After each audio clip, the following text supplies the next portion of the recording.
Well, thank you both for coming in today. From what I understand from speaking with both of you previously, one of the first issues that we need to address is who has the children win, what we refer to as the timeshare. So what we want to talk about today is what makes most sense based on the needs of your children and your schedules, your flexibility or lack thereof in your work schedules, and how we can come up with something that's practical and meet your children's needs both in the short term and in the long term. And we may actually divide those up depending on what we want to do. Do we want to try some things out in the short term, see how that works, or do we want to go directly into a long-term plan? So we'll see what works best for the two of you. How I usually like to start out is just to get some basic information about your schedules and start to see what we can do to get this information to build a good parenting plan. So would one of you like to start with what you're looking for and what you think would work best as far as when each of you has the children? Glenn, Stephanie? Well, I think they need to spend their weekday nights at my house so that they can get their homework done and have a consistent place to live. Okay, so consistency during the midweek nights is important to you. Correct. Okay. Glenn, what are your basic thoughts? Well, I'd like to share time with them during the week too, though. I don't see any problem with having them spend a night or two over at my house. I can have them do homework, where I am too. Okay. So when's the last time you did homework with them? Well, we're in a whole different arrangement now. Things are different now that we're split. Okay.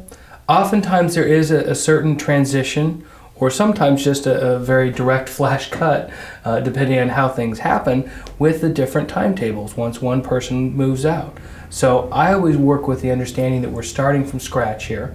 We need to look at what's happened in the past and use that, but I also try to work with people to not make assumptions that what has happened in the past is what's going to happen in the future, because it's a very different circumstance. Are both of you okay with that approach? Mm-hmm. Okay. So let me back up even a little bit more and talk to both of you about your work schedules. Since you started last time, do you mind if I start with Glenn? Glenn, tell me a little bit about the structure of your work, the number of hours you work, your flexibility, that kind of thing. Well, I have a pretty demanding schedule. My clients take a lot of my time. Now that I've been spending more time with the kids, I've tried to structure it a little more. But I work hard during the week, and having the kids spend most of the nights of the week with Stephanie, that's okay with me. I just like one or two nights to keep in touch with them during the week so that I've got time with them, and it's not just being a weekend dad or something like that. Okay, great. So your work hours are fairly demanding.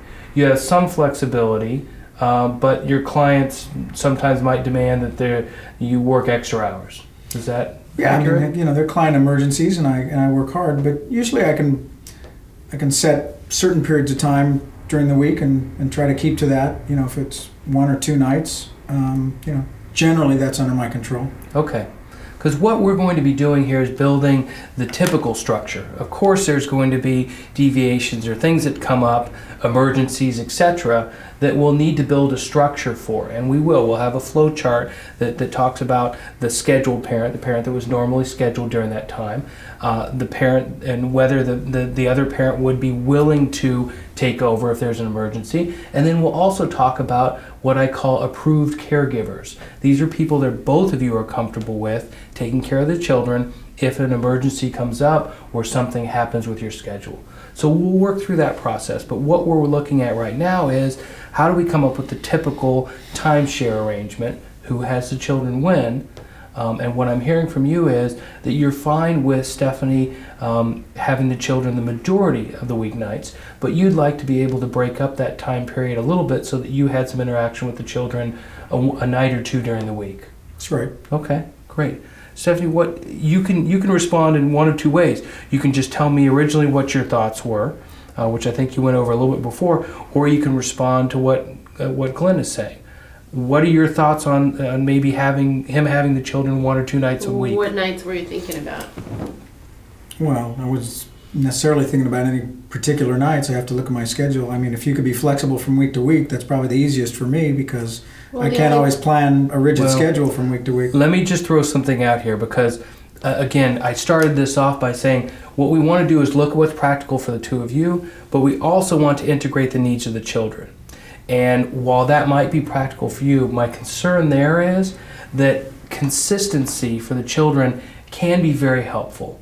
So it might be helpful if we, and I don't know if these are going to be nights, but Tuesday, Thursday nights they were with you. Or maybe it's back-to-back nights so there's not as many transitions.